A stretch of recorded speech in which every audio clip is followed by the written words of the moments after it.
परवा मुलाला पार्कमध्ये घेऊन गेलेले, तर तिथे एक खूप इंटरेस्टिंग किस्सा झाला.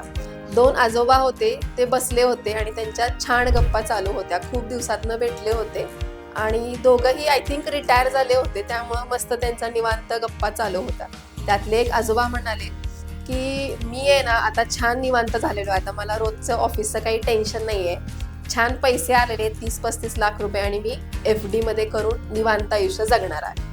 आणि दोघं हसत होते. मस्त एन्जॉय करत होते त्यांचा वॉक.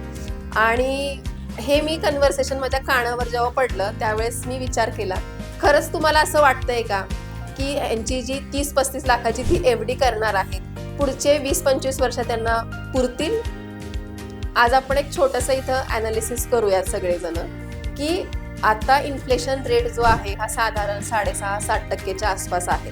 त्यांना FD जे रिटर्न मिळणार आहेत ते फक्त 8, 8.5-9% अगदीच कुठल्या पतसंस्थेत मिळेल. एखादं आजारपण आलं तर ते 5-6 लाख रुपये तर त्यांची स्टार्टिंग कॉस्टच होती. मग त्यांना ते 30-35 लाख जे आहेत ते पुढचे 20-25 वर्ष पुरतील का? तर ऑब्व्हियसली नॉट. ह्यासाठी अर्ली गुंतवणूक करणं फार गरजेचं आहे.